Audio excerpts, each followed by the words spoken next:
శ్రీనివాస్ గారు, ఆదినారాయణ గారు.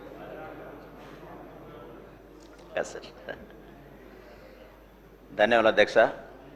ఈరోజు ఒక బృహత్తరమైనటువంటి కార్యక్రమానికి నాంది పలుకుతూ ఈ అసెంబ్లీ వేదిక సాక్షిగా ఎందరెందరో అవయ మార్పిడి చేసుకోవాలన్న ఆలోచనతో కలిగినటువంటి ఎంతో నిరుపేదలకు ఈరోజు ఆశ్రయం కలిగే విధంగా ఈరోజు ఒక గొప్ప చట్టాన్ని రూపకల్పన చేసినందుకు తమరి ద్వారా ఆరోగ్య శాఖ మంత్రి గారికి ప్రత్యేకంగా ధన్యవాదాలు తెలియజేస్తా ఉన్నాను సార్. ఎందుకంటే ఈరోజు ఫ్యామిలీ పరంగానే అవయ మార్పిడి కాకుండా ఇతరుల ద్వారా అవయ మార్పిడి చేయొచ్చని ఒక చట్టాన్ని రూపకల్పన చేసేందుకు ప్రత్యేకంగా నేను ధన్యవాదాలు తెలియజేస్తున్నాను. ఎందుకంటే నా నియోజకవర్గంలో మొట్టమొదటిగా కాంగ్రెస్ పార్టీ ఎమ్మెల్యేగా గెలిచినటువంటి మిత్రసేన గారు, వారికి 2 కిడ్నీలు ఫెయిల్యూర్ అయిన తర్వాత, ఆ కిడ్నీ ఫెయిల్యూర్ అయిన తర్వాత పాపం వారు ఎంతరో చాలామంది దగ్గర కిడ్నీ కొరకు ఆశ్రయిస్తున్న సందర్భంలో నేను కూడా వెళ్ళి, సార్ నేను మీకు కిడ్నీ అవయదానం చేస్తానని చెప్పేసి నేను అగ్రిమెంట్ రాసి వచ్చాను సార్. ఎందుకంటే నాకు మంచి అభిమాని, నా నియోజకవర్గంలో మొదటిగా కాంగ్రెస్ పార్టీ ఎమ్మెల్యేగా ఉన్నారు. నేను కూడా ఉపాధ్యాయ వృత్తులు ఉన్నప్పుడు వారింట్లో 9 ఏళ్ళు ఉన్నాను. వారి యొక్క అభిమానం, ఆప్యాయత చాలా నా దగ్గర బాగా చేసింది.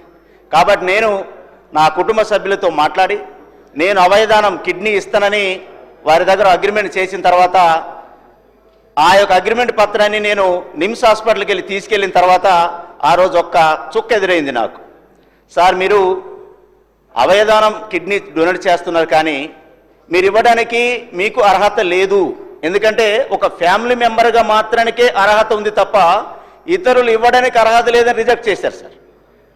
అట్లా నేను చూసిన తర్వాత ఈరోజు ఒక మంచి అద్భుతమైనటువంటి ఒక అవయ మార్పిడి కార్యక్రమానికి చట్టం నాంది పలుకుతున్నందుకు ప్రత్యేకంగా మీకు ధన్యవాదాలు తెలియజేస్తా ఉన్నాను. ఈరోజు నా నియోజకవర్గంలో 29 మంది కిడ్నీ ఫెయిల్యూర్స్ ఉన్నారు సార్.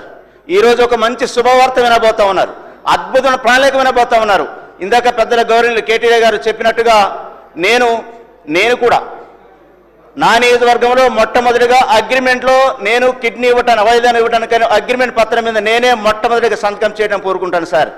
నా నియోజకవర్గంలో ప్రజలను కూడా ఎక్కువగా వారిని ఈ కార్యక్రమానికి మిళితం చేసే విధంగా నేను కూడా కార్యక్రమం చేపడతానని, ఈరోజు మంచి కార్యక్రమానికి నాంది పలికే విధంగా తీసుకున్న చట్టానికి నేను చాలా సంతోషిస్తున్నాను సార్. మరొకసారి మీ ద్వారా ప్రభుత్వానికి ప్రత్యేకంగా ధన్యవాదాలు తెలియజేస్తున్నాను అధ్యక్ష. Thank you. భూపతి రెడ్డి గారు. ధన్యవాదాలు అధ్యక్ష. ఇది చాలా మంచి బిల్ అధ్యక్ష. ఇవాళ ఆర్గాన్ ట్రాన్స్ప్లాంటేషన్ అన్నది చాలా అవసరం ఉన్నటువంటి సందర్భంలో, స్పెషల్గా ఇప్పుడు డయాబెటీస్ ఇదంతా వ్యాధులు బాగా పెరగడం వల్ల, తర్వాత ఈ ఆల్కహాలిజం ఈ 2 కూడా పెరగడం వల్ల ఇప్పుడు లివర్ ట్రాన్స్ప్లాంటేషన్ ఒకటి, తర్వాత కిడ్నీ ట్రాన్స్ప్లాంటేషన్ అన్నది చాలా కామన్గా అవసరం ఉన్నటువంటి సందర్భం. అయితే చాలామంది మనకు ఇప్పుడు